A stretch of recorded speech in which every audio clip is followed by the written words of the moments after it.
students, now in this session of video we are going to discuss class 12th maths, and today we will start a very important branch of mathematics, that is calculus.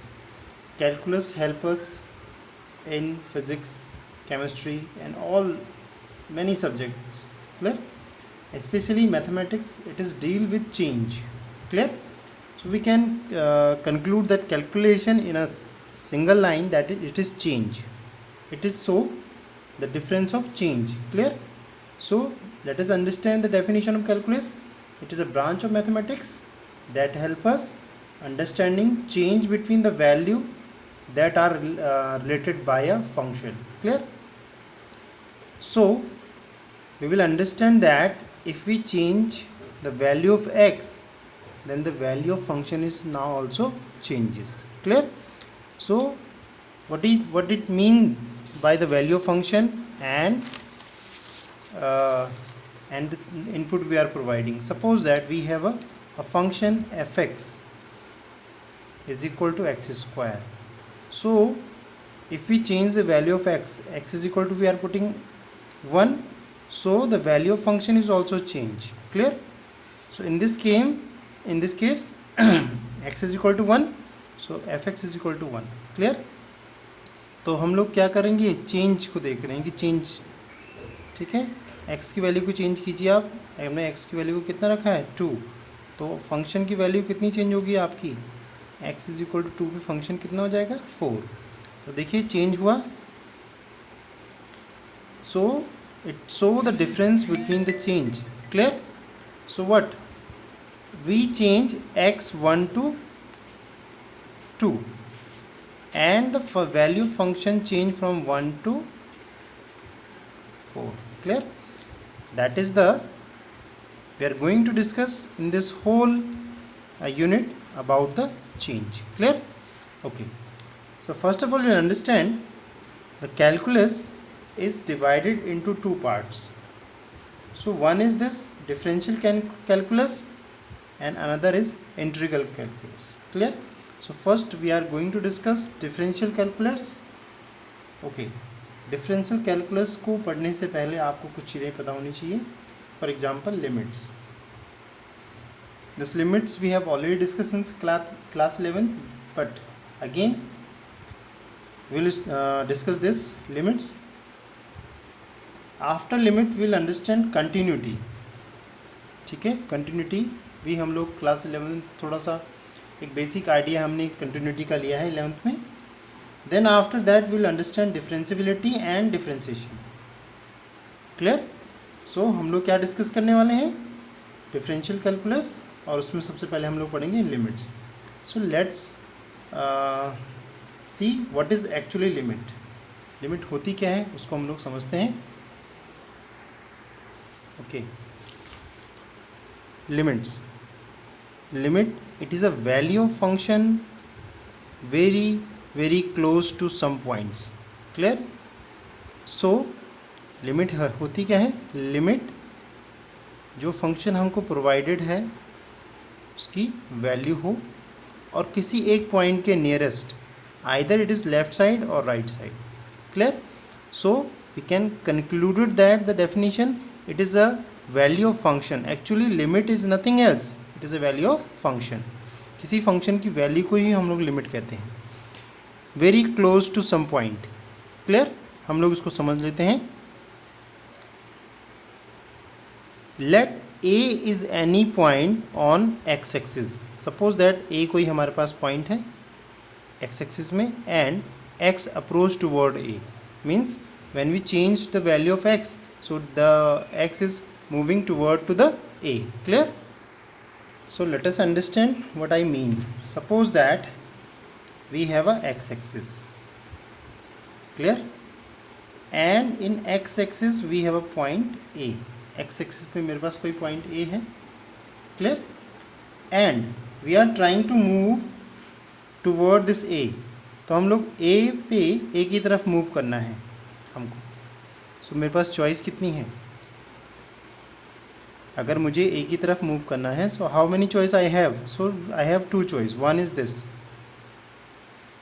And another is this, means either I will move from right side and either I will move from left side. Clear? So a word I used approach to.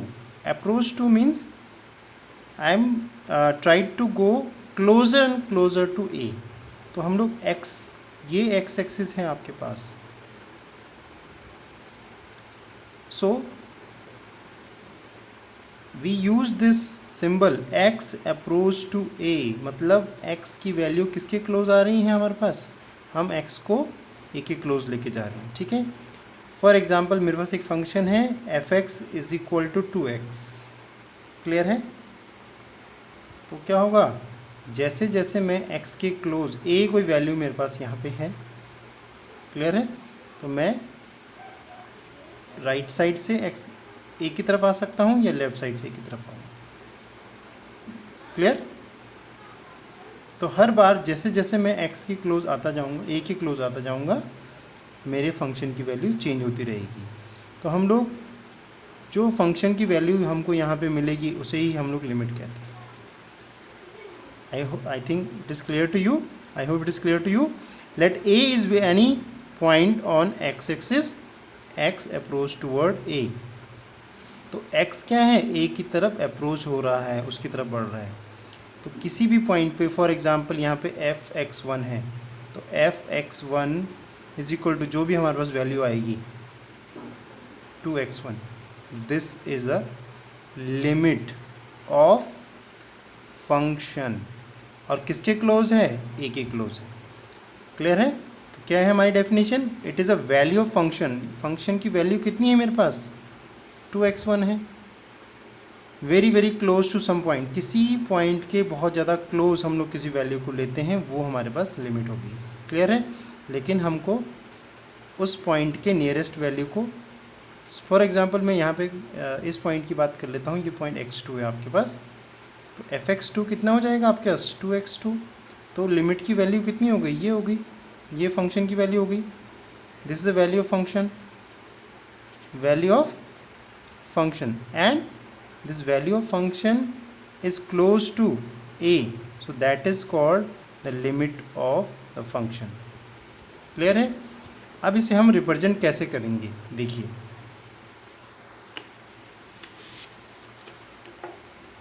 Then we can write it as x is approach to A. x किसकी तरफ approach हो रहा है, A की तरफ. gives fx approach to m. x जो है वो A की तरफ अप्रोच होगा, तो फंक्शन की वैल्यू किसी भी फिक्स नंबर की तरफ अप्रोच होगी. Then it can be represented as limit x tends to a fx is equal to m. Clear है? x किसकी तरफ अप्रोच हो रहा है, a की तरफ, और फंक्शन किसकी तरफ अप्रोच हो रहा है, m की तरफ. then it can be represented as limit x tends to a और x approach to a, then function approach to m. यहाँ पे एक हम लोगों ने इक्वल का साइन है, but actually it is not equal, it is approach to. ये क्योंकि जब x की वैल्यू x a तक पहुंचा ही नहीं है तो fx m तक नहीं पहुंचेगा. क्लियर है? तो ये इक्वल सिर्फ एक सिंबल है, but it means it is approaching. ठीक है? तो ये कंक्लूजन हम लोग यहाँ पे निकालते हैं. If x approach to a gives fx approach to m, then this is false. False means fx जो है फंक्शन m के इक्वल नहीं है, बट हम लोग ये इसको इक्वल सिंबल लगाते हैं. इसका मतलब कभी भी इसका मतलब ये इक्वल नहीं है, ये अप्रोच्ड. क्लियर है? One more important thing, x approach to a correct, but x is equal to a. देखिए हम लोग सोच रहे हैं कि अगर मैं x is equal to a लिख देता हूँ तो यहाँ पे fx इक्वल टू m हो जाएगा. नहीं, ऐसा कभी नहीं होगा. और reason is that x never equal to a. Clear? And the reason behind that,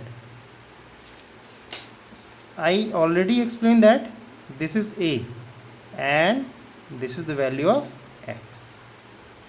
x is approaching toward a, तो a कभी अपने आप को अप्रोच नहीं करेगा. a never approaching itself. Clear है? अप्रोच मीन्स उसके पास पहुंचने की. तो a तो खुद यहीं पे है ना, a कभी अपने आप अपने पास आने की कोशिश नहीं करेगा, इसलिए ये कभी नहीं होगा. तो इसलिए ये भी कभी नहीं हो सकता कि एफ एक्स की वैल्यू किसके इक्वल हो जाए, एम के इक्वल हो जाए. ठीक है, okay. Now if we are approaching from right side and if we are approaching from left side, so either any difference between these two. अगर हम लोग राइट हैंड साइड से इस ए की तरफ आएँ या लेफ्ट हैंड साइड से ए की तरफ आएँ, क्या कोई डिफरेंस होगा? समझ लेते हैं इसको. अगर हम लोग राइट हैंड साइड से आते हैं तो हम लोग कहेंगे राइट हैंड लिमिट, और अगर हम लोग लेफ्ट हैंड साइड से आते हैं तो क्या होगा, लेफ्ट हैंड लिमिट. ठीक है, now we will discuss next left hand limit and right hand limit. Now we have a graph. In this graph suppose that we have value, this is a and that is fa, function of value of function. Clear? x point पे, x axis पे कोई point a है तो उसकी value क्या होगी, यहाँ पे कोई वैल्यू fa होगी. Okay, suppose that we are trying to approach toward, so the coordinates of a comma 0, a comma fa, we are moving toward this toward to the a. clear? from left side, हम लोग left side से इसकी तरफ बढ़ने की कोशिश कर रहे हैं. we are trying to approach this point a toward from left side. clear? and we have a fixed value fa. clear? at point a. okay, so when we are trying to approach from left side, so we can write it as left hand limit. so we'll write it as left hand limit. now what is left hand limit? again it is a function, it is a value of function, a value of function near to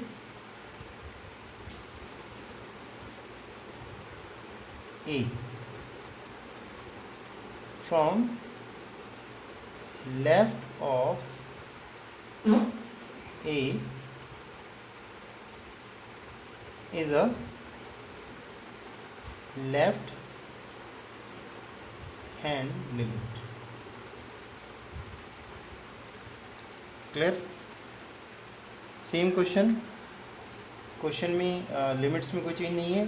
ये it is a value of function की value left side में. तो यहाँ पे function की कोई value होगी इस साइड में. हम लोग यहाँ पे कोई पॉइंट सेलेक्ट कर लेते हैं. तो ये जो पॉइंट है वो a से लेस है. क्लियर? और इसको हम लोग लिख सकते हैं x is equal to a minus h. समझ में आया आपको? a माइनस एच क्यों लिया? क्योंकि ये a से लेफ़्ट साइड से हम लोग अप्रोच कर रहे हैं, तो हम ये लेते हैं कि ये इस a से लेस है. कितना लेस है? Small h. तो x इस पॉइंट पे कितना होगा? a minus H. यहाँ पे जो पॉइंट हमारे पास a होगा उसके कोऑर्डिनेट्स क्या होंगे? a माइनस एच और फंक्शन की value f a minus h. Clear है? इसको लिखा कैसे जाएगा, कैसे हम लोग लिखेंगे? That is the value of these are can be written as left hand limit x tends to a negative. a negative means we are it is left side, or we suppose that it is less than a, so fx. clear?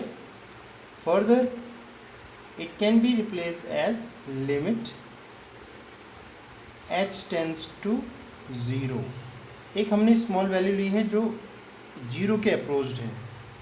Zero के approached means it has a value but nearly zero. So h is very close to zero. It means 0.00001. कितनी value हो सकती है? Zero नहीं होगी. h is not equals to zero but approximately equal to zero. So limit h tends to zero, f a minus h. So in place of x what we have to place? a minus h. तो जब आप लोग a minus h लिखेंगे x की जगह पे तो क्या लिखना पड़ेगा? h tends to zero. Clear? Where h is very small but and h is very small होगा, बहुत small quantity but positive quantity. Clear? कोई भी पॉजिटिव क्वांटिटी हम लोग इसमें से माइनस कर रहे हैं x में से, a में से कोई इसमें बहुत छोटी क्वांटिटी हम लोग माइनस करते हैं तो बहुत क्लोज हम लोग मान लेते हैं. So what is left hand limit? It is a value of function close to a in from left side. Clear? Similarly you can write for RHL, right hand limit. Okay, for right hand limit what? We have to suppose any other point. Suppose that this is the point. So what is this point? It is from right side, so it maybe it is x is equal to a plus h, क्योंकि right side में है और a से greater होगा तो इसके coordinates कितने होंगे b पॉइंट के? a x के प्लेस पे क्या है? a प्लस एच, और y के प्लेस पे क्या होगा? Function f a plus H. Clear? So right hand limit same definition. What? It is a value of function. It is a value of function near to a from right of a. Clear? That is right hand limit. It is a value of function, very easy. It again value of function but near to a from right side. Clear? So how can we write it as? That is right hand limit x tends to a plus fx, or further it can be written as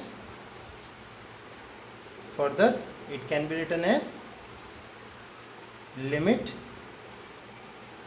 h tends to 0 f a plus h. Clear? Now we have discussed right hand limit and left hand limit. Clear? Now the question is that why we are finding right hand limit and left hand limit?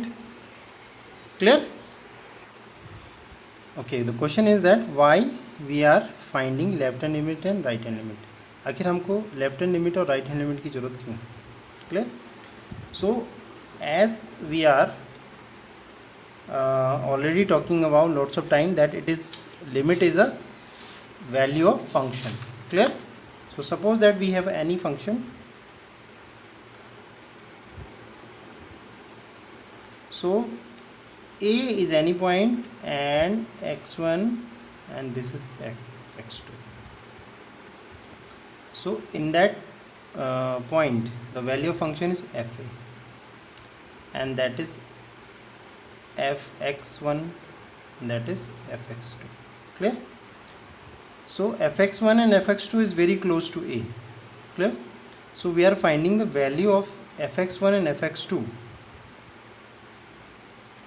Eight point x1 and x2। हम लोग क्या कर रहे हैं, x1 की और x1 पे और x2 पे फंक्शन की वैल्यू चेक कर रहे हैं।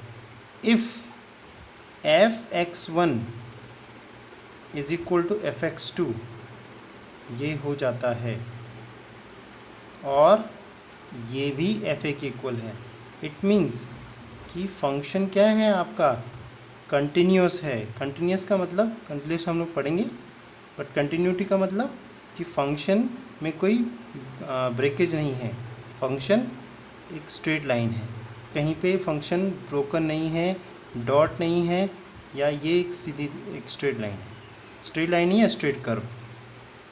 क्लियर है? दोबारा से बता दूं, we are checking that function at point a will take a very small difference, this point and this point, and check either in these 2 points the value of function is equal to the value actual value of function at that point। उस point पे और उन दोनों पॉइंटों पे अगर value same आती है तो फंक्शन कैसा है, कंटिन्यूस है। क्लियर है? और इसका मतलब फंक्शन कहीं पे जो आपका कर्व है वो कहीं पे टूटा नहीं है, या स्ट्रेट कर्व, कंटिन्यूस कर्व है, डिसकंटिन्यूस नहीं। क्लियर है? अगर ऐसा होता है तो फंक्शन कंटिन्यूस होगा, अदरवाइज नहीं। तो क्या होगा, if f(x1) is equal to f(x2) so limit exist, limit exist करती हैं, अगर नहीं है तो limit does not exist. Clear? So how we can check existence of limit? Now let us understand that existence of limit. Clear? Limit can be exist only for, suppose that for x approach to a, clear, then fx has 2 limits, we have already discussed. What? RHL, limit x tends to a plus fx, and left hand limit, limit x tends to a negative fx, so both are equal. Clear? Means limit x tends to a fx किसकी equal आनी चाहिए, limit x tends to a negative fx। Clear? अगर ये दोनों equal आते हैं then limit exist.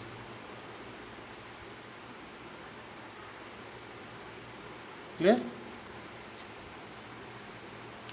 Now we have 3 different cases for limit exist or function exist. Clear? Now we will talk about this.